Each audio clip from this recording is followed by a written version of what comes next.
Party ने सबसे पहले अपनी पूरी की पूरी लिस्टें जारी की और बड़ी लिस्टें उनके एक दिन पहले जारी की जा रही हैं। बड़े हैरानी का विषय है, या तो उनको अपने आप पर विश्वास नहीं है या अपने कैंडिडेट्स पर विश्वास नहीं है, और कहीं ना कहीं उनको डर ये भी है कि जो लोग बाकी बचेंगे वो क्या करेंगे। अभी तो पोल खुलेगी।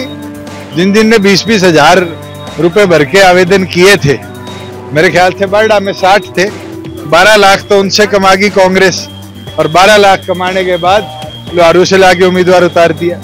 ये तो दिखता है कि कांग्रेस की अंदरूनी फूट कितनी बड़ी। तो पार्टी ने जिम्मेवारी दी है, सभी कार्यकर्ता कंधे से कंधा मिलाकर इस पार्टी को और गति देने के लिए आने वाले समय में पार्टी किस तरह से ज्यादा वोट इस प्रदेश में महेंद्रगढ़ विधानसभा से सबसे ज्यादा वोटों से जीते, ये लक्ष्य और ये उद्देश्य कार्यकर्ताओं का। युवा खुद होते हुए और युवा साथियों के साथ बात करते हैं।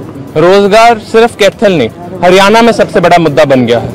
इतनी ज्यादा जो बेरोजगारी है, हमें हटाने के लिए काम करना है। एक बार फिर से हम सब जानते हैं बारिश होने के बाद हमारे शहरों की सड़कों की क्या हालत हो जाती है।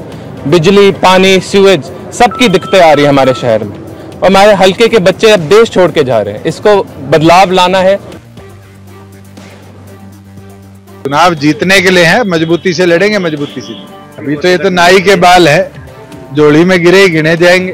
तो 8 तारीख को रिजल्ट आएगा, और हरियाणा का जनमत जो है वो जननायक जनता पार्टी का मजबूती से साथ भी देगा और जिताएगा।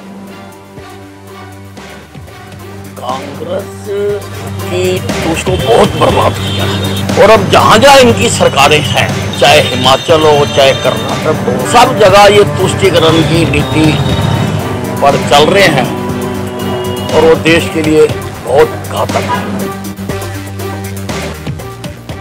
कि जो हम सुना करते हैं रेडियो पे कि मिर्ची सुनने वाले ऑलवेज खुश, मैं हरियाणा की जनता को कहना चाहता हूं, केजरीवाल चुनने वाले लोग ऑलवेज खुश, केजरीवाल को मौका दो।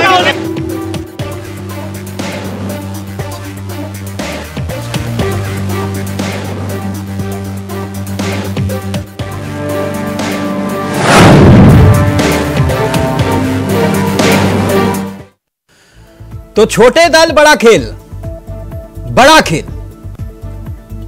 हरियाणा का चुनाव हॉट हो गया है।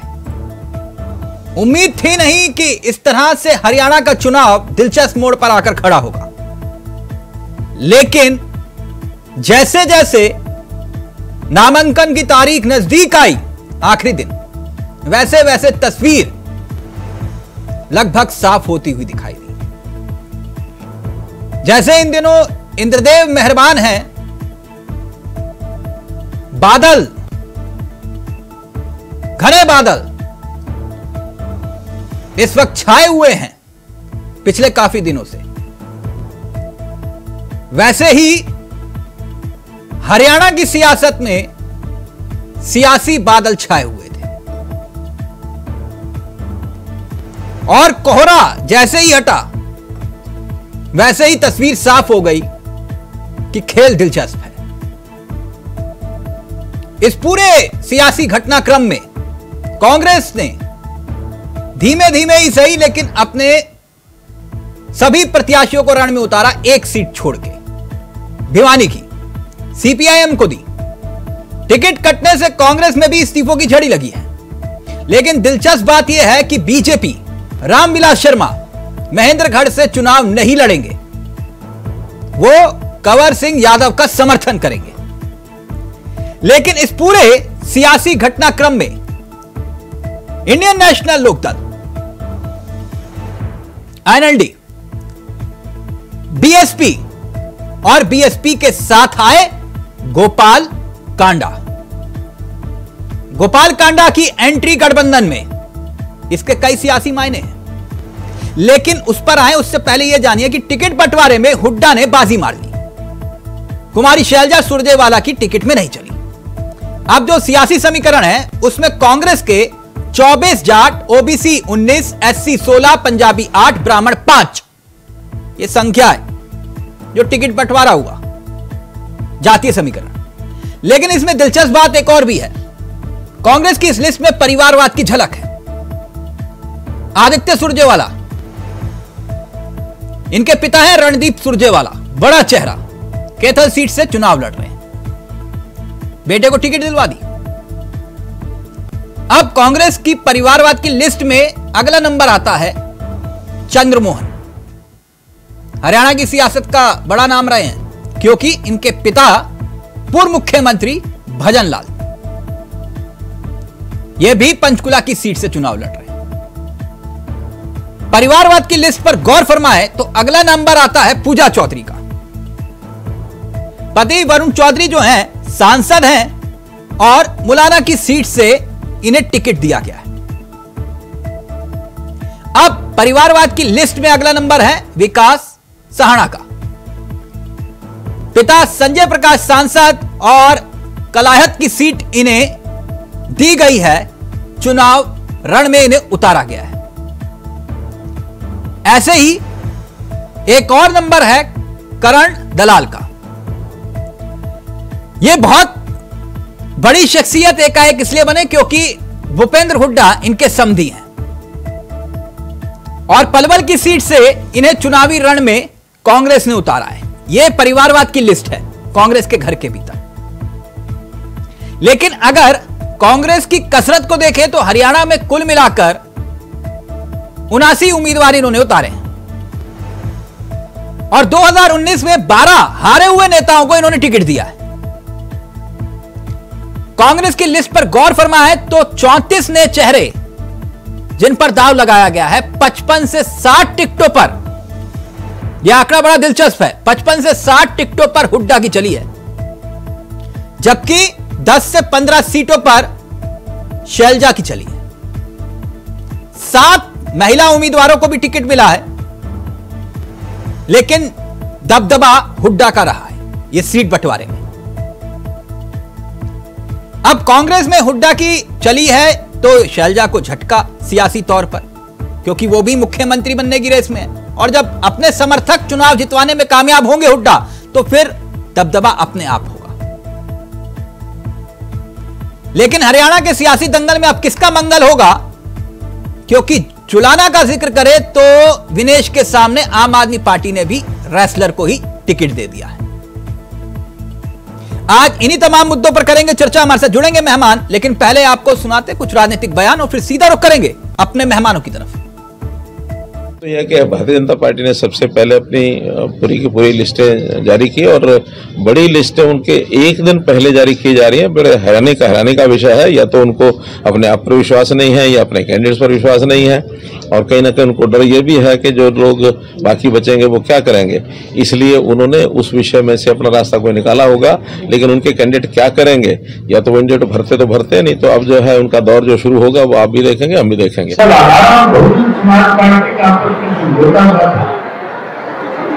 तो मैंने एक बात बड़ी खुद की कही थी कि केवल बहुजन समाज पार्टी और इंडियन नेशनल पार्टी के बीच में समझौता नहीं, बल्कि हमारे साथ वो बहुत सारे सहयोगी आएंगे और आने वाले समय में जब विधानसभा का चुनाव होगा तो फिर हरियाणा में हम लोग मिलकर के अपनी सरकार बनाने का काम करेंगे। जो बात मैंने उस वक्त कही थी तब बहुत सारे लोगों ने मुझे सवाल किए थे, बताया कि और कौन साथी रहेंगे। मैंने कहा उनका सारी बातें आज आपके सामने नहीं कहना चाहूंगा, जब समय आएगा आप उनको पता लग जाएगा। मैं मानता हूं कि जो मार्जिन पिछली बार दादरी विधानसभा पर कम रह गया, इस बार सारे साथी उसको लीड में कन्वर्ट करेंगे और इस सीट को पहले की तरह 2014 की तरह ऐतिहासिक स्वरूप में लड़कर जीतने का काम करेंगे। आज हमारे गठबंधन ने 85 उम्मीदवार मैदान में उतारे हैं और 3 ऐसे इंडिपेंडेंट साथी जो डॉक्टर अजय सिंह चौटाला जी के संघर्ष के साथी रहे, उनका समर्थन करने का फैसला डॉक्टर अजय सिंह चौटाला जी ने किया है। मैं मानता हूं मजबूती के साथ हमारा गठबंधन लड़ेगा और हरियाणा प्रदेश का सरकार बनाने का काम करेगा। मुझे भारतीय जनता पार्टी का प्रत्याशी आदरणीय रामविलास जी के समर्थन है, प्यार से सहयोग के कारण एक कार्यकर्ता को भारतीय जनता पार्टी में प्रत्याशी बनाया है। मैं पूरी पार्टी का शीर्ष नेतृत्व का आदरणीय रामविलास जी शर्मा का तहे दिल से आभार प्रकट करता हूं कि उन्होंने इतनी लंबी तपस्या के बाद कार्यकर्ता की तरफ ध्यान दिया और उन्होंने कार्यकर्ता पर विश्वास किया और ये जिम्मेदारी पार्टी ने मुझे। मेरा हिसार मेरा परिवार है, मेरे हिसार परिवार का आदेश हुआ कि मैं नॉमिनेशन भरूं और क्योंकि मैं 5 साल इनकी सेवा करना चाहती हूं। मेरा लास्ट चुनाव है, मुझे था कि मैं चुनाव लड़ूं और इनकी सेवा करूं। मेरे हिसार परिवार ने मुझे आदेश दिया कि आप नॉमिनेशन भरिए और हमारे बीच में आइए। उनका मुझे भरपूर प्यार और समर्थन मिल रहा है और उनके प्यार और समर्थन को देखते हुए मैं आज आप लोगों के बीच में हूँ। मैं हमारे सारे के सारे कांग्रेस कार्यकर्ता और साथी जो हमारे परिवार के साथ सालों साल जुड़े हैं, उन सब का धन्यवाद करता हूँ। उन सब की मेहनत की वजह से हम कल के दिन कैथल को एक बार फिर से चमकाएंगे और अपनी मेहनत से कैथल को शाइनिंग स्टार बनाएंगे। नामांकन आज दाखिल किया हमने और मैं आश्वस्त हूँ कि जनता जनार्दन का आशीर्वाद मेरे साथ है और पूरी ताकत से चुनाव लड़ने वाले हैं हम लोग और पूरी ताकत से चुनाव लड़ेंगे। कांग्रेस पार्टी का कार्यकर्ता मंच पर था और बहुत हजारों लोगों की संख्या यहाँ पर उपस्थित थी। सब 12 बजे से लोग इंतजार कर रहे थे। मैं 4 बजे पहुंचा, बहुत लेट हो गया नामांकन में, लेकिन फिर भी काफी लोग उपस्थित रहे। अच्छा रहा कार्यक्रम। देखिए, 2 ही पार्टी है, भारतीय जनता पार्टी, कांग्रेस पार्टी। देखिए, मैंने पहले भी कहा है कि चुनौती मैं किसी को नहीं मानती। मैं जनता की सेवा में विश्वास रखती हूँ और जनता की सेवा पहले भी करती थी और आगे भी। देखिए, मैंने 2 साल से यहाँ पीछे बहुत सारे काम किए हैं और मेरा आधार भी वही रहेगा, महिलाओं के लिए शिक्षा का, खेल जगत में आगे बढ़ाने का। चाहे मेरी किलोई विधानसभा में जो भी पिछले 10 सालों में जो भी काम नहीं हुए हैं उनको आगे बढ़ाने का और जहाँ भी मेरी विधानसभा के लोगों को मेरी जरूरत होगी उनके साथ कदम से कदम मिला के रहने। तो हरियाणा का दंगल किसका होगा मंगल? सीधा रुख कर रहे हैं अपने मेहमानों की तरफ। आपको बता दें, आज हमारे साथ इस चर्चा में जो मेहमान कार्यक्रम का हिस्सा बन रहे हैं वो आपकी स्क्रीन पर हैं। अश्वनी शाही जी बीजेपी के तेसरा चेहरों में से एक है। रतन तिवारी जी हमारे साथ कांग्रेस के युवा चेहरे हैं। मनीष गुप्ता जी राजनीतिक विश्लेषक, राजनीतिक पंडित इस कार्यक्रम का हिस्सा है। अभी कुछ ही देर में एक चौथी खिड़की भी खुलेगी जिसमें एक और मेहमान इस कार्यक्रम का हिस्सा होंगे। लेकिन सबसे पहले मैं राजनीतिक पंडित मनीष गुप्ता जी के पास आना चाहूंगा। मनीष जी, ये जो हरियाणा का चुनाव है, हरियाणा का जो चुनाव है दिलचस्प मोड़ पर आकर खड़ा हो गया है। जैसे एक फिल्म होती है जिसमें ड्रामा भी है, सस्पेंस भी है, इमोशन भी है। हरियाणा की सियासी फिल्म में सब कुछ दिखाई दे रहा है, आंसू भी दिखाई दे रहे हैं। सस्पेंस कांग्रेस का अंतिम क्षण में रात को टिकट, पता है कि जैसे ही ऐलान होगा भगदड़ मचेगी, इसलिए रोके रखो। और भरपूर ड्रामा बीजेपी के घर में भी देखा गया। तो अब यह लगभग साफ हो चुका है कि कौन कहां पर खड़ा है और अंतिम क्षण में गोपाल कांडा ने खेल कर दिया। तो कहां देख रहे हैं आप इस पूरे चुनाव को? देखिए, मुझे ऐसा लगता है कि राजनीति का स्तर तो गिरा है। यानी कोई भी भाजपा का नेता अगर टिकट ना मिलने पर कांग्रेस की तरफ जाने लगे या आम आदमी की पार्टी की तरफ जाने लगे या जजपा में जाने लगे तो कहीं ना कहीं ये तो तय मानिए कि राजनीतिक विचारधारा तो शून्य होगी। कन्हैया मित्तल जैसा गायक जो ये कह रहा था कि हम जो राम को लाए उनको लाएंगे, बड़े फेमस थे, पूरे भारत में एक आइकन बन गए थे। टिकट के चक्कर में कांग्रेस की तरफ जाने लगे और वापस अब कुछ ना मिला और पेट पे लात पड़ने लगी। जब उनके कई सारे भजन के प्रोग्राम कैंसिल हो गए, वापस आ गए। तो विचारधारा अब शून्यता की तरफ बढ़ रही है। लेकिन पूरी कुछ जरूरी चर्चा है। एक चर्चा ये रही कि आम आदमी पार्टी और कांग्रेस के बीच में गठबंधन नहीं हो पाया। इसका सीधा सीधा मतलब ये है कि हरियाणा कांग्रेस यूनिट होने नहीं दिया। मैं वही कह रहा हूं, हरियाणा कांग्रेस यूनिट अरविंद केजरीवाल को किसी भी भाव में गिनने को तैयार नहीं है। वो उन्हें 90 में से 4 सीट देने को तैयार नहीं है, क्योंकि वो ये जानते हैं कि हरियाणा में इनकी दाल नहीं गलेगी। और जिस तरीके से आम आदमी पार्टी ने पंजाब में कांग्रेस का दमन किया, कांग्रेस को सताया, हराया, उन्होंने कहा इस बार हम चांस नहीं लेंगे। और एक बार अगर आम आदमी पार्टी के बीच हरियाणा में आ गए तो हुड्डा की राजनीति पर संकट आएगा। खैर, तो मुझे लगता है कांग्रेस के लिए तो ये बेहतर डिसीजन है। नहीं मनीष जी, आप कह रहे कांग्रेस के लिए बेहतर डिसीजन है, लेकिन गुजरात भी तो उदाहरण है हमारे सामने। जो बीजेपी करिश्मा नहीं कर पाई, आम आदमी पार्टी ने वो करिश्मा करके दिखवा दिया गुजरात में। सही है, आम आदमी पार्टी गुजरात में विपक्ष के नाम पर कांग्रेस बिल्कुल जीरो हो चुकी थी। उनका हर बड़ा नेता लगभग भाजपा ज्वाइन कर चुका था। और दिल्ली के बाद सबसे ज्यादा मेहनत अगर किसी ने आम आदमी पार्टी ने की थी तो वो गुजरात में की थी। तो मैं समझता हूं कि फर्क है थोड़ा सा। और यहां पिछले चुनावों में आम आदमी पार्टी को 1%, आधा परसेंट वोट भी नहीं मिले। तो ऐसे आम आदमी पार्टी को इस बार भी कुछ नहीं मिलेगा, खिल्ली उड़ाई जाएगी, आगे बढ़ जाते। अब बात करते हैं जजपा की। जिस तरीके से भाजपा का साथ होने की वजह से और फिर छोड़ देने की वजह से जजपा की हालत ऐसी हो गई है कि मंदिर में दर्शन ना मिले, बाहर आके चप्पल चोरी हो गई। यानी स्थिति बिल्कुल खराब, न इधर के रहे ना उधर के रहे। तो चप्पल चोरी की है किसने? अब चप्पल चोरी तो बहुजन समाज पार्टी ने कर ली या कांग्रेस ने कर ली, ये तो समय बताएगा।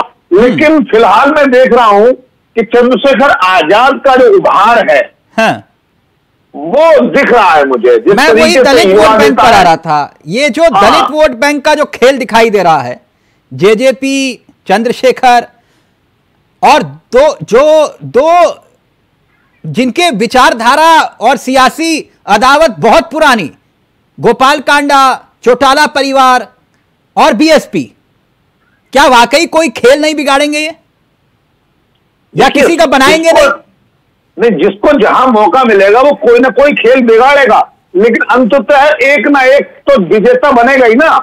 अब देखिए स्थिति क्या हुई, जैसे ही सुप्रीम कोर्ट का निर्णय आया, जाति वर्गीकरण हो, क्रीमी लेयर हो, मानो कुछ जातियां लाभ कमा रही हैं, कुछ जातियों को इतना फायदा नहीं मिल रहा है, तो जो जाति के जनगणना के खेल है इसकी काट भारतीय जनता पार्टी को पहुंचाएंगे, कांग्रेस को या बीजेपी को?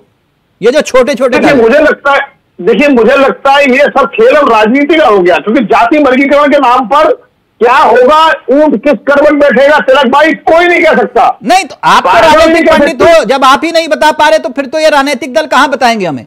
मेरे ख्याल से इसमें बहुत बड़ा बिखराव होगा। और आज संभवतः देखिए मोदी जी इसलिए जाति के नाम पर अभी कुछ नहीं कर रहे हैं, शांति से बैठे हुए, उन्हें पता है कि ये मेरा आखिरी कार्यकाल है बतौर प्रधानमंत्री। मेरे हिसाब से अगर तो उन्हें बड़े बड़े काम करने हैं तो आखिरी साल राजनीतिकली छोड़ देंगे, 3 साल बड़े डेवलपमेंट करने होंगे। तो ऐसे में इस विजन को अगर देखते हैं और आम आदमी पार्टी के क्षय को देखते हैं तो मुफ्त वाली योजनाएं काम नहीं करेंगी। तो ऐसे में भारतीय जनता पार्टी की स्थिति उतनी खराब नहीं दिख रही है जितनी होनी चाहिए। ये छोटे छोटे दल जो हैं कांग्रेस का वोट काटेंगे, कुल मिला के आप ये कह रहे हैं? निश्चित रूप से कांग्रेस का वोट काटेंगे। ठीक। रतन तिवारी, राजनीतिक विशेषज्ञ तो कह रहे हैं छोटे छोटे दल जो साथ हुए हैं ये वोट तो आपका ही काटेंगे, और रही सही कसर तो आम आदमी पार्टी पूरी कर देगी। आप मुस्कुरा रहे हैं। सबसे पहले मैं आपको प्रणाम करता हूं, मित्रों को भी मैं प्रणाम करता हूं जी। देखिए, कांग्रेस पार्टी ने पिछले 10 वर्षों तक विपक्ष की मजबूत भूमिका निभाई है, और हरियाणा में हमने जो काम किया, जो मुद्दे उठाए जनता के, वो जनता ने देखा था, और उसका नतीजा जो अभी कुछ महीने पहले लोकसभा का चुनाव हुआ, उस लोकसभा चुनाव में भी दिखाई दिया। तो स्पष्ट है सब कुछ कि विधानसभा चुनाव में हम अब उतर चुके हैं, और हमारे साथ इस समय युवाओं की फौज लेके हम उतरे हैं, और निश्चित तौर पे इस बार हरियाणा की जनता परिवर्तन करने जा रही है। आखिरी वक्त तक टिकट ऐलान नहीं किया आपने? वो हमारी रणनीति का एक हिस्सा था। रणनीति थी ना कि भाग ना जाए, जैसे भगदड़ बीजेपी में मची, हमारे यहाँ ना मचे। बिल्कुल, वो भी हो सकता है, लेकिन ये हमारे रणनीति का एक हिस्सा था। हम सूझबूझ के सारे प्रत्याशियों को हमने तय करके रखा था। सही टाइम पे मैंने लिस्ट जारी होने के बाद बिल्कुल बिल्कुल देखिए, पानीपत से इस्तीफा दिया है रोहिता ने, नामांकन दाखिल कर दिया। विजय जैन पानीपत से निर्दलीय, उपेंद्र कोट, रुकिए ना मैं बताता हूं लिस्ट सुनिए ना। पंचकुला, शारदा राठौर, बल्लभगढ़, ललित नागर, तिगांव रो रहे थे बेचारे, कह रहे टिकट। और खबर यह है कि ललित नागर को इशारा हुड्डा की तरफ से हुआ है कि जाइए चुनाव लड़िए। गोपाल कांडा ने तो वहां पे भी खेल हो गया। लेकिन कुल मिलाकर ये आपके बागियों की अभी छोटी मोटी लिस्ट पड़ी है मैंने, भगदड़ आपके अभी है। बिल्कुल होगी। मैं तो आपको कह रहा हूं कि हर व्यक्ति, हर कार्यकर्ता चुनाव लड़ने की इच्छा रखता है। जब उसके सपनों पे पानी फिरता है तो वो बगावत करता है, बागी बनता है, चुनाव में उतरता है। लेकिन हमारे रणनीति का हर हिस्सा हम काम कर रहे हैं। और हमने जो फार्मूला कर्नाटक में चला था उस फार्मूले पे हम काम कर रहे हैं। तिलक जी बड़े दावे के साथ कह रहा हूं, इस बार आप हरियाणा का चुनाव देख लेना, परिणाम आने के बाद आपको लगेगा कि हमारी कांग्रेस पार्टी की जो रणनीति थी वो कारगर साबित हुई। कांग्रेस पार्टी की रणनीति या भूपेंद्र सिंह हुड्डा की रणनीति? कांग्रेस पार्टी के तो नेता है ना भूपेंद्र हुड्डा और दीपेंद्र, लेकिन चली तो भूपेंद्र हुड्डा की ना। बिल्कुल चली है, हमारे वरिष्ठ नेता है, हमारे वहां चेहरा है वो, और उनके चेहरे पे चुनाव लड़ा जा रहा है। तो यानी जो जितने समर्थक जितवा के लाएगा मुख्यमंत्री वो बन जाएगा, और इस मामले में हुड्डा ने बाजी मार ली? नहीं नहीं, बिल्कुल ऐसी कोई बात नहीं है। पार्लियामेंट्री बोर्ड तय करती है किसको टिकट मिले किसको नहीं मिली। हमारे विधायक सर हमें मालूम है पार्लियामेंट्री बोर्ड कैसे काम करती है, हमें मालूम है। रतन जी आपको भी मालूम है? बिल्कुल मुझे मालूम है। मैं आपको कह रहा हूँ ना कि भूपेंद्र हुड्डा हमारे वरिष्ठ नेता हैं, अगर वो मुख्यमंत्री बनते हैं तो किसे ऐतराज होगा? मुझे नहीं लगता किसी को ऐतराज होगा। ओ पक्का? बिल्कुल किसी को। यही बात कुमारी शैलजा जी से भी बुलवा दी थी और रणदीप सुरजेवाला से भी। नहीं देखिए, कुमारी शैलजा एक महिला है, प्रदेश अध्यक्ष रही और बहुत बेहतरीन उन्होंने काम किया है, वो भी हमारी चेहरा है। हमारे यहाँ पे एक एक कार्यकर्ता हमारा चेहरा है। अब सरकार बनने दीजिए, कुछ ही समय बचा है, सरकार बनने दीजिए, मुख्यमंत्री कौन होगा आपके सामने हो जाएगा सब कुछ। अच्छा सरकार बनने दीजिए, लेकिन जो बात मनीष जी कह रहे हैं, क्योंकि मैं देखिए चर्चा कर रहा हूं, बहस नहीं कर रहा, जो मनीष जी कह रहे हैं कि भैया खेल तो इनका आम आदमी पार्टी तो बिगाड़ेगी बिगाड़ेगी, और हुड्डा जी कह रहे थे ये वोट कटुओं से बच के रहना। अब पता नहीं किसके बारे में बोल रहे मुझे नहीं मालूम। और आप ही के प्रवक्ता कुछ घंटे पहले, रुकिए ना, इसी डिबेट इसी चर्चा में कुछ घंटे पहले कह रहे थे ये केजरीवाल और जो आम आदमी पार्टी है, कांग्रेस के नेता की बात कर रहा हूं, कह रहे हैं बीजेपी की बी टीम है, ये भाजपाइयों की बी टीम है। एक भविष्यवाणी उन्होंने और की इस चर्चा में, कहा कि केजरीवाल जेल से बाहर होंगे इस चुनाव के बाद, इनकी डील हो गई है। ये कांग्रेस नेता कह रहे थे इस चर्चा में। अब कौन से कांग्रेस नेता कह रहे थे मैं उस पर बहस नहीं करना चाहता, बस इतना कहना चाहता हूं हमारी जो प्लानिंग है, हमारी जो रणनीति है उसके तहत हम आगे बढ़ चुके हैं। और भूपेंद्र हुड्डा जी ने अगर संदेश दे दिया है, उन्होंने संकेत अगर दे दिया हरियाणा की जनता को, सूझबूझ आम आदमी पार्टी नुकसान पहुंचाएगी कि नहीं? बिल्कुल नहीं, वो तो भारतीय जनता पार्टी को नुकसान पहुंचाने जा रही है। अच्छा, जैसे पंजाब में? बिल्कुल बिल्कुल, आप दिल्ली में आम आदमी, जैसे गुजरात में, ठीक वैसे ही रतन जी। तिलक जी, हर प्रदेश का अपना एक रुझान होता है, हर प्रदेश का अपनी एक समस्या होती है, हर प्रदेश का अपना एक सिस्टम होता है। तो हरियाणा में कांग्रेस पार्टी, दिल्ली में राजनीतिक जमीन आपके पैरों से नीचे किसने खींची? क्या नाम था उस पार्टी का? पंजाब में आपकी राजनीतिक जमीन किसने बंजर की? क्या नाम था उसका? गुजरात में सपना आप देख रहे थे, चर्चा इस बात को लेकर थी कि बीजेपी कितनी सीटें जीतेगी, उसमें योगदान किसका था? बताइए ना रतन जी। मैं आपकी बात समझ रहा हूं, लेकिन मैं आपको निश्चित तौर पे ये कह देना चाहता हूं, इस बार हरियाणा का सिस्टम अलग चल रहा है। वहां आम आदमी पार्टी हो, आजाद समाज पार्टी हो, भारतीय जनता पार्टी हो, बहुजन समाज पार्टी हो, किसी की दाल नहीं गलने वाली है। वन साइड कांग्रेस पार्टी वहां पे जीत रही है, एक तरफा कांग्रेस पार्टी की लहर चल रही है। Confidence over confidence. Manish ji जल्दी से, फिर मैं शाही जी को पूरा वक्त, ये मामला कॉन्फिडेंस ओवर कॉन्फिडेंस बहुत बारीक रेखा होती है। कांग्रेस की स्थिति ये है कि मैं खाते बन रहा ना उगलते बन रहा। आम आदमी पार्टी की बुराई तक नहीं कर पा रहे हैं, आम आदमी पार्टी को कमजोर नहीं कर पा रहे, तो इनको डिक्शनरी, भार्गवा की डिक्शनरी देनी पड़ेगी जो छांट छांट के कुछ ऐसे शब्द लाए कि सांप भी मर जाए और लाठी भी ना टूटे, बुराई भी ना करे और वोट भी ना मिले आम आदमी पार्टी को। लेकिन अब ऐसा दिखता नहीं है। देखिए सोशल मीडिया बहुत एग्रेसिव है। कल सीजेआई के मोदी जी गए, लोगों ने प्रश्न उठाए, आज शहजाद पूनावाला ने मनमोहन सिंह जी का फोटो डाल दिया सीजेआई के साथ इफ्तार पार्टी में।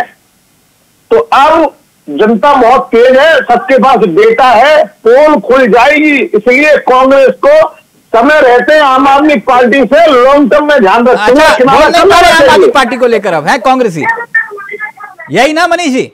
ये देखिए रतन जी की आवाज ही नहीं निकली आम आदमी पार्टी का नाम सुन के।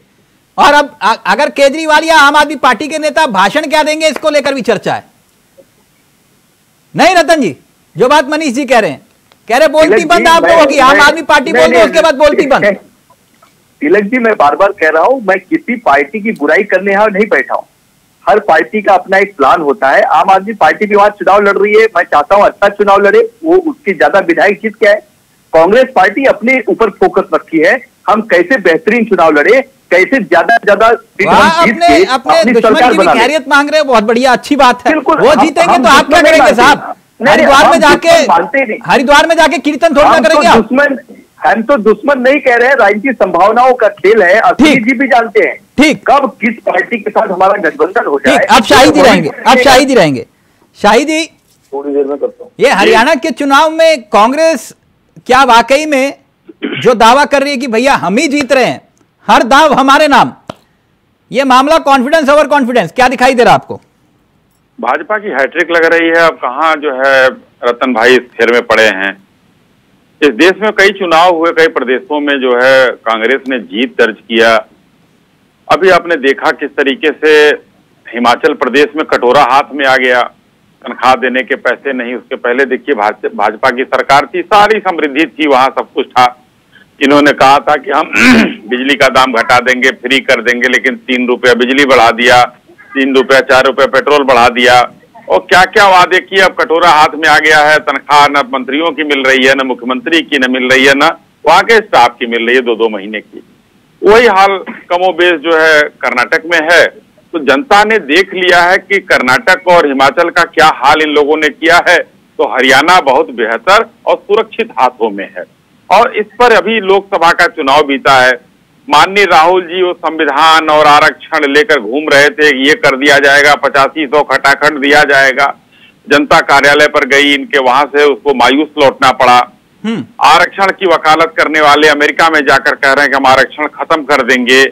तो ये सब चीज जनता देखती है, आप लोगों के माध्यम से, सोशल मीडिया के माध्यम से जनता नजर रखती है। तो जनता ने सोचा कि भाई सैनी साहब बढ़िया काम कर रहे हैं, सैनी साहब ही रहे हमारे तो ज्यादा बढ़िया है। इन लुटेरों से बढ़िया कम से कम इस प्रदेश का जो आज जो बेहतर प्रदेश है, मुख्यमंत्री रहेंगे। अभी तक तो सैनी साहब हमारे मुख्यमंत्री वहां पर हैं, तो आगे वही रहेंगे। अभी तक मतलब आगे भी तो रहेंगे कि नहीं? मैं क्या कह रहा हूँ, अभी हमारे मुख्यमंत्री हैं। जैसे देखिए पिछली बार जब चुनाव हुआ तो हमारे मनोहर लाल खट्टर साहब थे। मनोहर लाल खट्टर साहब तो ठीक चुनाव से पहले हटा दिए गए ना? नहीं, तो पिछले चुनाव में वही उन्हीं के नेतृत्व में लड़ा गया था। इस बार सैनी साहब के नेतृत्व में लड़ा जा रहा है। सैनी जी मुख्यमंत्री बनेंगे। अब देखिए अभी तक तो है, अब अगर आप हटा देंगे कल तो नहीं, मैं कौन होता हूँ हटाने ना हटाने वाला? आपसे पूछ रहा हूं। मैं नहीं जानता है वो अलग बात है। नहीं, मैं कौन होता हूँ सर हटाने ना हटाने वाला? मैं तो आपसे पूछ रहा हूँ। आप कहेंगे कि सैनी जी रहेंगे तो फिर मैं आगे बढ़ूं, सवाल पूछूं। नहीं, पार्टी ने किसी और को तो घोषित किया नहीं है कि इनका चेहरा है, इनका नाम है। भाई सैनी साहब थे, सैनी साहब है, सैनी साहब रहेंगे आगे। हाँ, तो मतलब सैनी जी ही मुख्यमंत्री रहेंगे आप ये कह रहे हैं? अब ये तो चुनाव जीतने के बाद पार्टी का भी डिसीजन हो सकता है, हटाए भी जा सकते हैं, रहेंगे भी, फिलहाल तो हैं। अच्छा, हटाए भी जा सकते हैं, मतलब विधायक तय करेंगे? विधायक तय करेंगे, हाँ, वो तो जीतने के बाद विधायक तय करेंगे। तो विधायक तय करते हैं आपके यहाँ? हाँ, कहाँ पर जो है विधायक तय नहीं करते हैं, जरा बताइए। मैं आपसे सिर्फ जानकारी चाह रहा था, आपने कहा विधायक तय करेंगे। जब विधायक दल की मीटिंग होती है हर जगह से जो है भाई कांग्रेस में तो पर्ची चली जाती है। तो आपके यहाँ प्रस्ताव नहीं आता? हमारे यहाँ ये तो संसदीय दल के बैठक में चुना जाएगा कि हमारा छत्र कौन होगा, वहाँ कौन करेगा, किस प्रदेश में नेतृत्व कौन करेगा। ये तो टॉप लीडरशिप ही वो लेगी। अच्छा, तो मतलब विधायकों ने तय किया कि भजन लाल मुख्यमंत्री बनेंगे, विधायकों ने तय किया कि पुष्कर सिंह धामी मुख्यमंत्री बनेंगे, यही कह रहे हैं आप? से सहमति ली गई, वहाँ नाम भेजा गया कि भाई यार ठीक है इनको बनाया जाएगा। नाम भेजा गया, आपने ये कहा ना नाम, क्योंकि आपने विधायकों से सहमति ली जाती है, बगैर सहमति के कहाँ होता है सर? आप भी ऐसी बात करते हैं। अच्छा, ठीक। रतन जी मुस्कुरा रहे, रतन जी जल्दी से मुस्कुरा क्यों रहे शाही जी की बात? शाही जी कह रहे हैं कि सैनी जी मुख्यमंत्री हैं, आगे रहेंगे, वो आला कमान तय करेगा। कुल मिला के बात ये थी। तो इनके यहाँ तो अभी ये है ना, या आपने भी हुड्डा का ऐलान थोड़ी ना किया है? मैं सुनील जी से कहना चाहता हूँ, पर्ची तो राजस्थान में दिखी थी जब वसुंधरा राजे को पर्ची दी गई थी राजनाथ सिंह द्वारा। तो पर्ची कांड आपके यहाँ होता है, हमारे यहाँ पर्ची कांड नहीं होता। हमारे यहाँ विधायक दल बैठक करते हैं, बाकायदा वो अपना मुख्यमंत्री चुनते हैं। और डीके शिव कुमार, आप अभी बता नहीं पा रहे हैं मुख्यमंत्री रहेंगे कि नहीं रहेंगे। रतन भाई, डीके शिव कुमार और सिद्धारमैया में चुनाव लड़ा जाता है और चुनाव के बाद सिद्धारमैया जी की डीके शिव कुमार ने क्या कह दिया था, कैसे क्या हुआ था, कितने दिन लगे थे कर्नाटक में, अभी भी बहुत पुराना नहीं हुआ है। कर्नाटक में तो हमने आपको साफ कर दिया, अब हरियाणा में भी पायलट साहब इस बार ऐसी बात क्यों करते हैं? पायलट साहब वाला याद है कि नहीं? 40 सीट लेके आए थे, इस बार तो इनकी 15 सीट भी नहीं आएगी। हम पिछली बार 31 सीट पे आ गए थे, सरकार बनते बनते रह गई थी, लेकिन इस बार हरियाणा ने खाना है और हमारे जो जाबाज खिलाड़ी हैं जिनके साथ आपने क्या क्या किया था जंतर मंतर पे, वो भी हमारे हिस्सा है, वो भी चुनाव लड़ने जा रहे हैं। आपके सामने किसी और ने कॉम्पिटिटर खड़ा कर दिया। एक मिनट रुक जाइए, शाही जी से फ्राएंगे। एक मिनट रतन जी, आपने कहा ना ये आपके यहाँ पर्ची नहीं निकलती, आपको मालूम है कई उदाहरण मैं आपके सामने रख सकता हूं, लेकिन अभी रखना नहीं चाहता। एक छोटे छोटे उदाहरण रख देता हूं, फिर शाही जी के पास ही रहूंगा, फिर मास्टर स्वराज भी हमारे साथ जुड़ गए।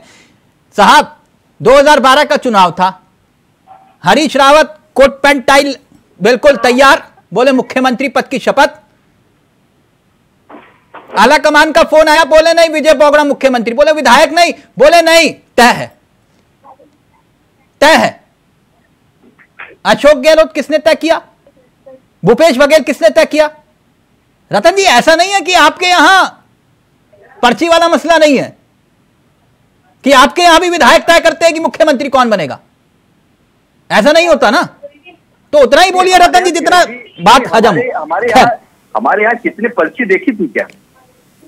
पर्ची तो हमारे यहाँ तो पर्ची किसने देखी, लेकिन इनके यहाँ राजस्थान देखी जाएगी ना जब जनपद से बाहर निकलेगी पर्ची। भारत ने देखा, रुक जाइए ना रतन जी, आपने दिखाया था। रतन जी प्लीज एक मिनट।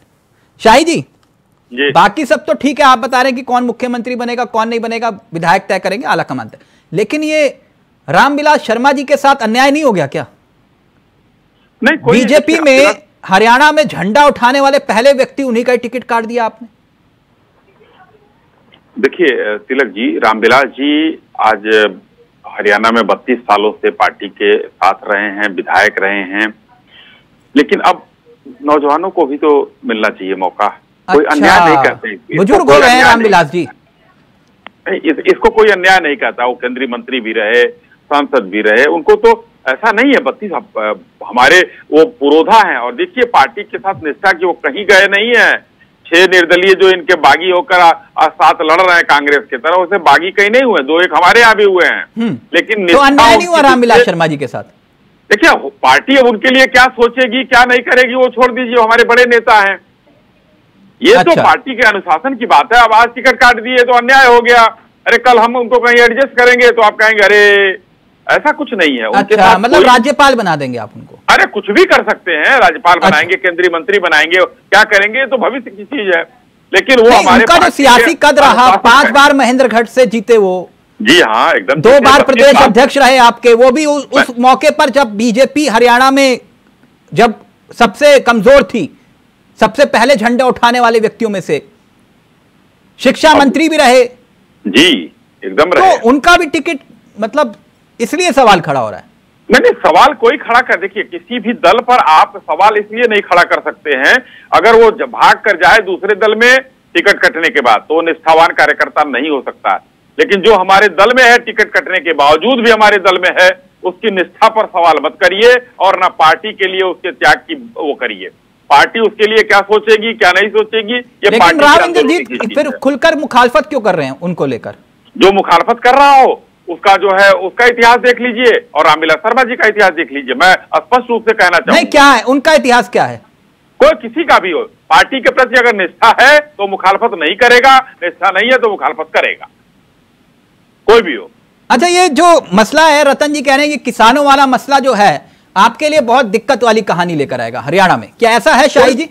देखिए हमारे लिए हर व्यक्ति जो है आरोप लगाते हैं, हम किसानों का कौन सा मसला, पंजाब में नहीं दिक्कत करेगा क्या इन लोगों को? किसानों का कौन सा मसला, हमने किसानों को हमने दिया ही है जब से हमारी सरकार आई है, जितना उनका एमएसपी था उससे दूना ही हो गया है एमएसपी, जो जब से किसानों को हमने एमएसपी पे आप सम्मान निधि दिया, एमएसपी पे खरीद हो रही है, हमने जिस तरीके से, अरे एमएसपी दूना हो गया है, 1200 का, अच्छा सबकी आय दुगनी हो गई किसानों की, 2400 रुपए में मिल रहा है। मैं एमएसपी की बात कर रहा हूँ, आप आय पर चले जाते हैं। आप गोल पोस्ट न चेंज कीजिए। अच्छा, आय पे नहीं जाओ। किसान सम्मान निधि हमने दिया, किसानों के लिए हमने जो है किस तरीके से सोलर खेतों में लगाने के लिए उनको अनुदान देने की बात की, हम बोरिंग की बात करें। शिवराज जी हैं, इसमें हो सकता है कि आधी चीजें न पहुंच पाई हो, लेकिन बताएंगे ये, क्योंकि किसान नेता हैं और इनको सब चीज पता है। लेकिन मैं ये कहना चाहता हूं कि किसानों का मामला नहीं। कहते थे लोग, हमारे ऊपर आरोप लगता था कि मुसलमानों से घृणा करते हैं। 2 टिकट दिया है मुसलमानों को भी, उस पर सवाल कोई नहीं करेगा कि मुसलमानों को भाजपा ने टिकट दिया है और आप उस पर सवाल नहीं करेंगे। तो ये चीजें हैं, भाजपा के खिलाफ भ्रांतियां, खिलाफ प्रचार होते रहते हैं। मुसलमानों को आपने लोकसभा में कितने टिकट दिए थे शाही जी? जी, कितने मुसलमानों को टिकट दिए थे लोकसभा में? 2 मुसलमानों को दिए हैं। नहीं, लोकसभा में पूछ रहा हूं सर।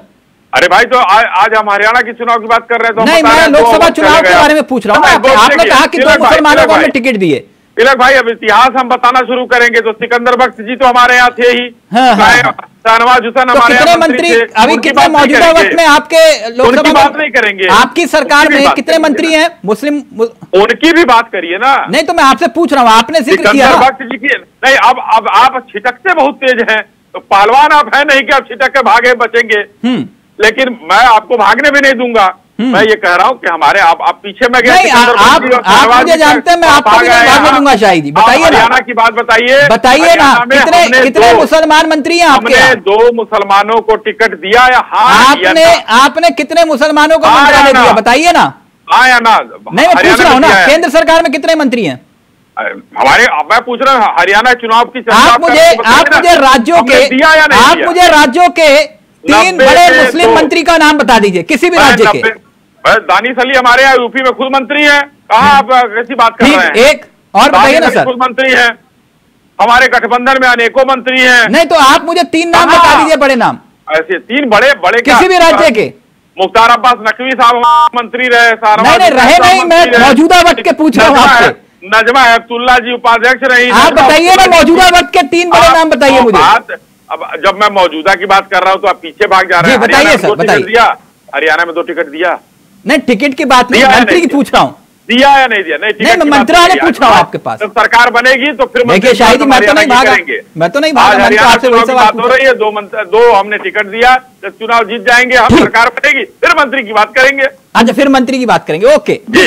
मास्टर स्वराज जी, जब बीजेपी ने आपको छप्पर फाड़ के दिया, शाही जी कह रहे हैं जिनको दिया तो वो हमारे खिलाफ क्यों जाएंगे, यानी आप बीजेपी को ही वोट करेंगे, शाही जी ये समझा रहे हैं हरियाणा में।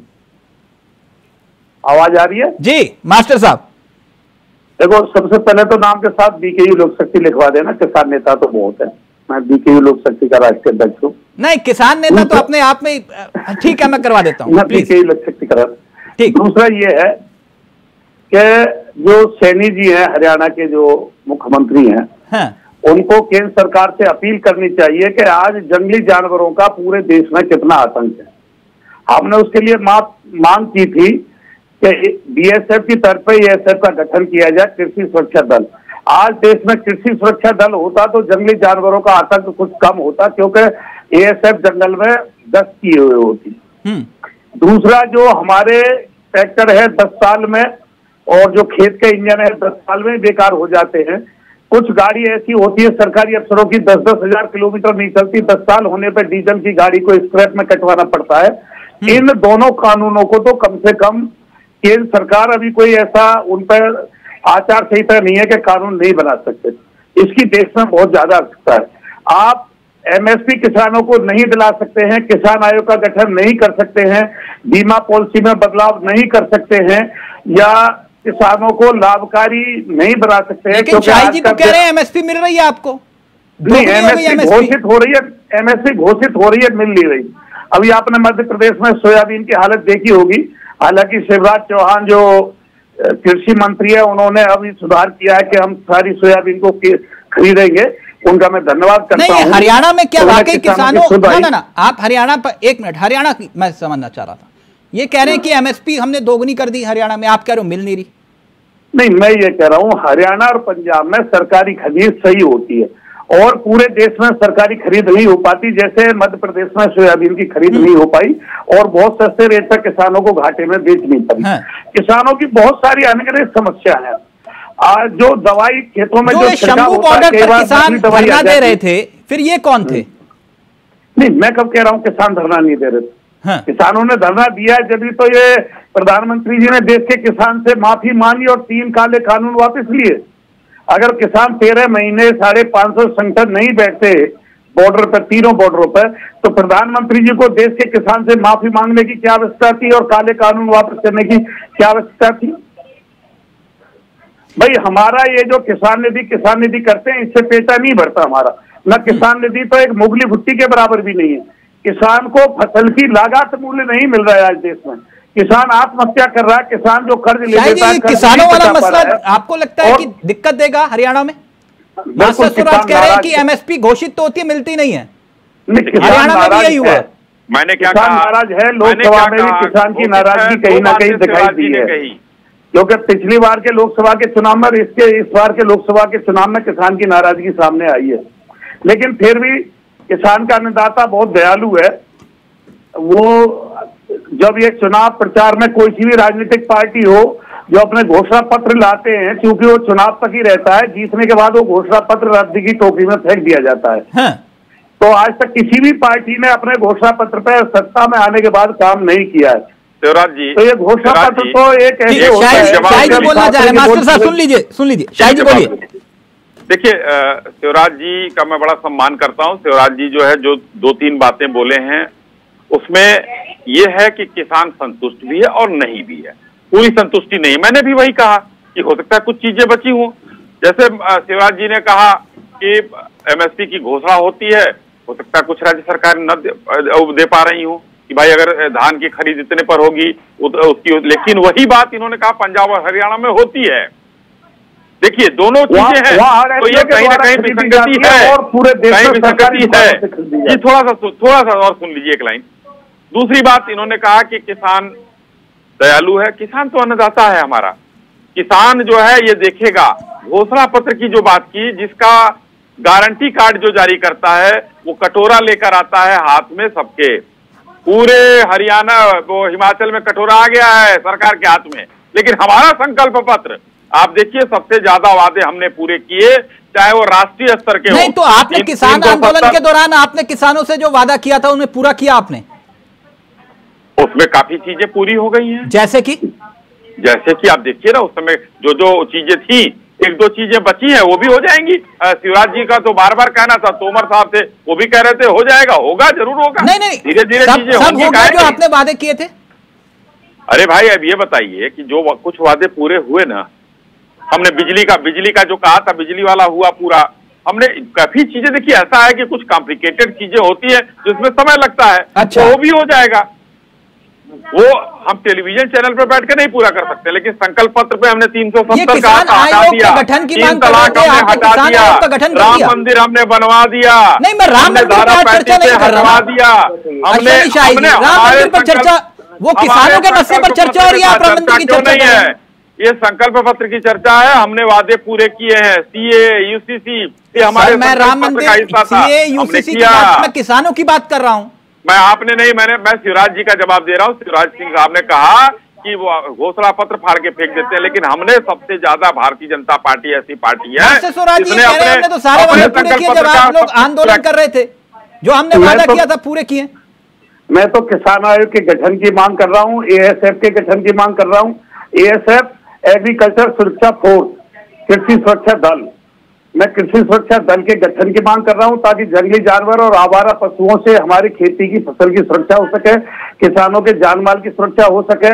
मैं जो 10 साल का जो गाड़ी स्क्रैप में कट जाती है उसको फिटनेस पे किया जाए, उसकी मांग करता हूं। किसान के ट्रैक्टर का लोन पूरा नहीं होता, 10 साल पूरी हो जाती है, उसे हम फिर रोड पर नहीं चला सकते।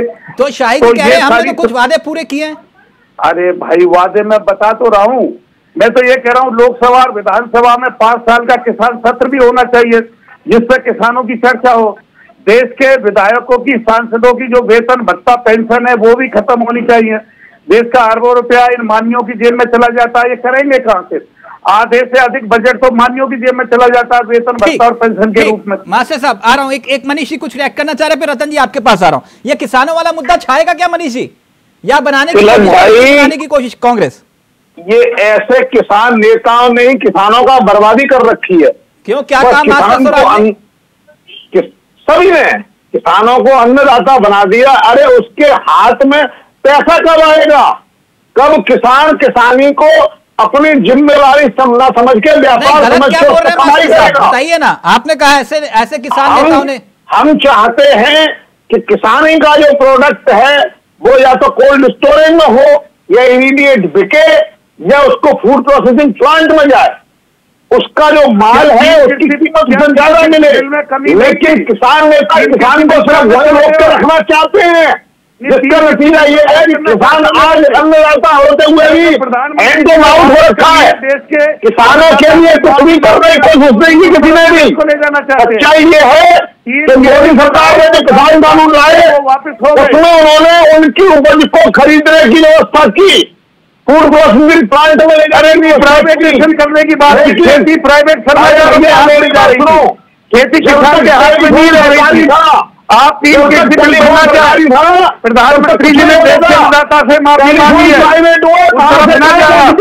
मैं कह रहा हूँ किसान आयोग के गठन पे हमें, एमएसपी गारंटी कानून पे हमें, एएसएफ के गठन पे हमें, देते हैं भाई। आप किसानों के दुश्मन है? एमएसपी मांगते रहिए, अरे क्या दोगे आप? क्या दोगे? किसान को दिया क्या? किसान का कर्जा देश पर नहीं उतरेगा। किसान देश की माता है। खराब हालत करने के लिए एक सेकंड विषय ये था ना मास्टर सोराब के पर्सनल अटैक नहीं। प्लीज एक मिनट मास्टर साहब एक मिनट प्लीज। निजी हमले नहीं मनीष जी, मैं सिर्फ इतना जानना चाह रहा था, ये किसान और किसान आंदोलन भले ही खत्म हो गया हो, लेकिन क्या उसका असर पड़ेगा हरियाणा चुनाव में? मनीष जी सवाल मेरा ये था। नहीं, पहली बात तो मैं मेरा निजी अटैक शिवराज जी तो नहीं है, सम्मानित आपने पर्सनली कहा ना किसान नेता। हाँ किसान भाजपा भी तो किसान नेता है, ये अश्विनी साई भी किसान नेता है, ये राजेंद्र तिवारी भी किसान नेता है। जैसे ही आप किसान को अन्नदाता कहते हैं ना, उसका भला छोड़ देते, उसे इमोशनली छोड़ देते हैं। हम क्या सोचते हैं? किसानों का लोन माफ कर दो, यानी अगले साल लोन लेगा। हम किसान के पास जा रहा हूं, प्लीज जल्दी से। अरे असर मैं ये कहना चाहता हूँ, किसान आंदोलन की वजह से भाजपा को जरूर थोड़ा बहुत नुकसान होगा, लेकिन इतना नहीं होगा कि उसे तगड़ा डेंट पड़े, क्योंकि पिछली बार सत्ता में रही है तो कहीं ना कहीं एंटी इंकम्बेंसी का इफेक्ट आएगा। नहीं पड़ा, यही कह रहे थे। बिल्कुल पड़ा, बिल्कुल पड़ा, लोकसभा में भी पड़ा ना, असर तो पड़ा। बिल्कुल ठीक। रतन जी बाकी सब तो ठीक है, लेकिन एक बार फिर से जो खास तौर पर अश्विनी शाही जी की पार्टी बीजेपी आरोप लगाती है कि आप परिवारवादी हैं, वो एक बार फिर से टिकटों में झलक दिखाई दी। आपने परिवार में बेटे बाबू जिसको मन करा कहा कि आओ टिकट ले जाओ, कुछ इस टाइप का मामला रहा, मालूम है ना। रणदीप सुरजेवाला अपने बेटे को चुनाव लड़वा रहे हैं कैथल से, आदित्य सुरजेवाला। चंद्रमोहन भजनलाल के बेटे पंचकुला से, पूजा चौधरी, वरुण चौधरी सांसद पति, विकास जयप्रकाश के बेटे, और करण दलाल भूपेंद्र हुड्डा के समधी पलवल। ये सुधरेंगे नहीं परिवारवाद से मसला है। रतन जी प्लीज, रतन जी का ऑडियो। रतन जी वो कुछ मामला म्यूट अनम्यूट हो गया। तिलक जी देखिए, जो जिताऊ उम्मीदवार को उन्हें टिकट दिया जाता है, परिवारवाद कहाँ नहीं, परिवारवाद का तो आरोप भारतीय जनता परिवार में पार्टी जिताऊ कैंडिडेट मिलता है क्या आपको? नहीं, बिल्कुल। देखिए, मैं आपसे बार बार कह रहा हूँ कि आप हमारे घर में तो छाट रहे हैं, लेकिन भारतीय जनता पार्टी जो आरोप लगाती है कांग्रेस पार्टी के ऊपर परिवारवाद का, सबसे ज्यादा परिवारवाद तो उनके यहाँ झलक रहा है। चाहे राव इंद्रजीत की बात की जाए, अभी चौधरी जी जो राज्यसभा में गई है उनकी पुत्री की बात, उनकी लिस्ट में पढ़ चुका हूं, 2 दिन पुरानी हो गई, लेकिन आपकी लेटेस्ट है। नहीं लेटेस्ट है। हमारे यहाँ तो आरोप तो यही लोग लगाते हैं ना। हाँ। तो जाहिर सी बात है, अगर मेरे पुत्र के अंदर वो प्रतिभा होगी तो मैं अपने क्षेत्र से उधर चुनाव बिल्कुल लड़ाऊंगा। में ही होती है, पुत्री में ही होती है। नहीं, पुत्री भी हो या पुत्र हो, अगर उसके अंदर हुनर है, अगर उसकी काबिलियत है और जनता उसे पसंद कर रही है, उसे चुनाव लड़ना चाहिए और जीतना चाहिए। और वो निष्ठावान कार्यकर्ता दरी बिछाए, झंडा उठाए, आपके नाम के नारे लगाए, टिकट बेटा और बेटी पाए? नहीं, बिल्कुल नहीं। निष्ठावान कार्यकर्ताओं को हमने मंत्री तक बनाया। हमारे यहाँ तो केंद्र में मंत्री तक बने हैं, सरपंच से लेके मुख्यमंत्री, मुख्यमंत्री से केंद्र में मंत्री तक बने हैं। वो कांग्रेस पार्टी है। कांग्रेस पार्टी कार्यकर्ताओं का सम्मान करती है, उन्हें विधानसभा लोकसभा में पहुंचाने का काम करती है। तो हमारे यहाँ पर बिल्कुल ठीक है। आप भले ही आम आदमी पार्टी को लेकर कुछ बोल ना रहे हो, लेकिन आपके साथ तो खेल कर दिया ना। बताइए, जुलाना हरियाणा की वो विधानसभा जहां पर आपने कहा कि देखिए यहां से माहौल बना देंगे पूरे हरियाणा का, वहां आपके सामने एक प्रोफेशनल खिलाड़ी लाकर उतार दिया, बोले कि आओ। अब तिलक जी, मैं आपको बार बार कह रहा हूँ, आम आदमी पार्टी का नाम लेने की कोई जरूरत नहीं है। क्यों? जब परिणाम आएंगे, परिणाम आने के बाद आप जब मुझसे प्रश्न पूछेंगे तो मैं आप जानते हैं किस ना विनेश फोगाट के सामने किसको उतारा आम आदमी पार्टी ने? आम आदमी पार्टी किसी भी चुनाव लड़ा ले, विनेश फोगाट चुनाव जीत रही है, वो भी प्रचंड बहुमत से चुनाव जीत रही है। ये WWE रेसलर कविता को उतारा है चुनाव में आम आदमी पार्टी। कोई दिक्कत नहीं, कोई दिक्कत नहीं। विनेश फोगाट जी ने जो संघर्ष किया है, जो लड़ाई उन्होंने लड़ी है, जितना उन्होंने संघर्ष किया, उसके साथ क्या नहीं हुआ। भारतीय जनता पार्टी की मनीष जी ये कह रहे हैं कोई दिक्कत नहीं, वो किसी को भी उतार ले, और वहां पे आम आदमी पार्टी ने WWE की रेसलर कविता दलाल को उतार दिया। ये कह रहे कोई टेंशन नहीं, और ये पूरे हरियाणा में विनेश के जरिए जो है माहौल बनाने की कोशिश कर रहे थे। देखिए, बात ये है कि कविता दलाल भी जाट है, विनेश फोगाट भी जाट है। हाँ। लेकिन ये बात सच है, इस समय विनेश फोगाट के पक्ष में माहौल है, लेकिन जो भाजपा का कैंडिडेट है वो भी अच्छा कैंडिडेट है। हाँ, योगेश। तो ऐसे में आम आदमी कैप्टन अभिमन्यु है कि योगेश है, क्या नाम है? हाँ, योगेश। लेकिन जो आम आदमी पार्टी का कैंडिडेट है, अगर 2-3-4% भी वोट इधर से उधर कर देगा तो कुश्ती में कब क्या हो जाए तिलक भाई आप और हम नहीं जानते। हाँ। खिलाड़ी ही जानता है कि क्या गलती हुई और क्या गलती बच गई, तो क्या हो जाएगा कौन जानता है। नहीं तो वो भी तो है कि खैर छोड़िए, उसको कहावत को रहने दीजिए कि उनकी लड़ाई में जो है वो कोई और है रोटी खा गया। 100 ग्राम से ही जो है वो मतलब वो हिंदुस्तान की एक बेटी रह गई थी, तो शायद चुनाव में भी 100 ग्राम बहुत वजन हो जाए। भारतीय जनता पार्टी के युवा मोर्चा का उपाध्यक्ष विनेश फोगाट चुनाव लड़ने के लिए गई थी, उस समय उसका वेट 50 किलो से ज्यादा था। सर जी, तो 53 किलो की पहलवान अगर 50 किलो में जबरदस्ती जाएगी तो यही होगा। नहीं, क्या कह रहे हैं? एक सेकंड, आपने क्या कहा? मैंने कहा 53 किलो की पहलवान अगर 50 किलो में जबरदस्ती प्रेशर बनाकर जाएगी तो यही सब होगा। प्रेशर बना के मतलब जी क्या मतलब? क्या प्रेशर बना के 53 किलो 50 किलो में जाएगी? 53 किलो वेट में लड़ने वाली पहलवान 50 किलो में गई थी। सर मेडल आ जाता, विनेश मेडल ले आती तो फोटो आप भी खिंचवा रहे होते। कांग्रेस की चाल एक्सपोज हो गई है। नहीं, कांग्रेस क्या एक्सपोज हो गई है? आपके खिलाड़ी को सम्मान नहीं दे सकते, लेकिन कम से कम उसका अपमान तो मत करिए। कोई अपमान नहीं, खिलाड़ी ने आप कह रहे हैं कि 53 किलो था, 50 किलो खिलाड़ी 55 किलो में क्यों गई? ये आप तय करेंगे, ये आप तय करेंगे। पति को साथ में ले गई सरकारी खर्चे पर, जबकि मैनुअल में नहीं है। क्यों पति को साथ ले गई सरकारी खर्चे पर? ये आप तय करेंगे शाही जी? सवाल उठेगा। नहीं शाही जी, आप तय करेंगे कि कौन कितने किलो में लड़ेगा?